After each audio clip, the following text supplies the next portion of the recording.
These are your Communist Party functionaries. They do a lot of the legwork.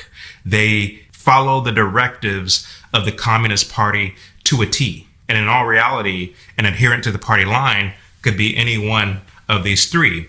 And then finally, number 5. Let's listen to Chad O. Jackson as he gives us a quick lesson on the 5 types of people that are used by communists to infiltrate a society. Check this out. J.B. Matthews, who was a communist but then defected, told us of 5 categories that communists separate their people into.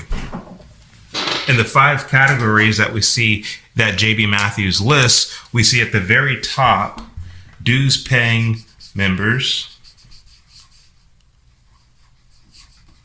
These are the people who march in the streets. They wave the communist flag. They're very unapologetic in where they stand, and they make no bones about it.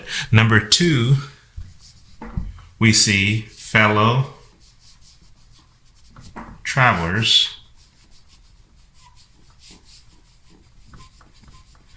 These are people who belong to some other party, be it the Socialist Party, the Progressive Party, the Democratic Party, the Republican Party. These are individuals who wave another party's flag, but they do the bidding for communists. They are what we call communist sympathizers. The third category that we see are what we call espionage agents. These are the people who work in secret.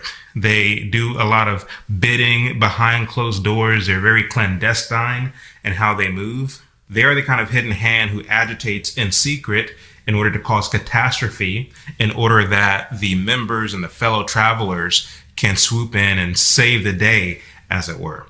Number 4, we are looking at adherence to the party line.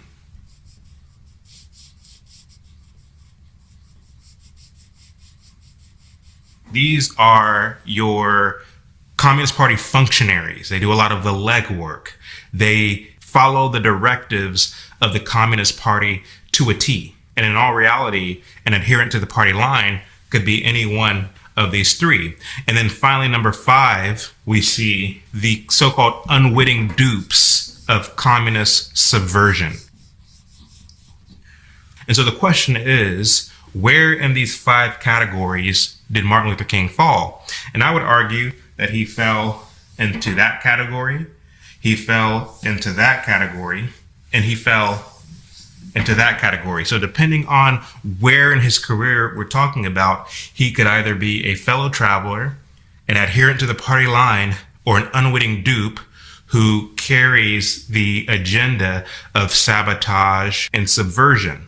Now we're going to get heavier into Martin Luther King and his college years, and we'll see you after the fact. I asked the question here. I said, what's a strategy used by, or what has been a strategy used by communists to infiltrate a society?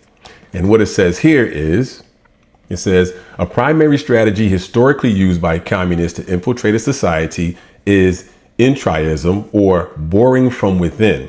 This involves covertly joining existing organizations such as labor unions, political parties, or civil institutions to slowly expand Marxist influence, shape public opinion, and subvert the existing power structures from the inside out. Now, if you were to take this information, if you really understood what it says, when I think of the civil rights movement in the 50s and 60s, it's a direct connection to what this is saying on how the Soviet Union's communism infiltrated our society here in America.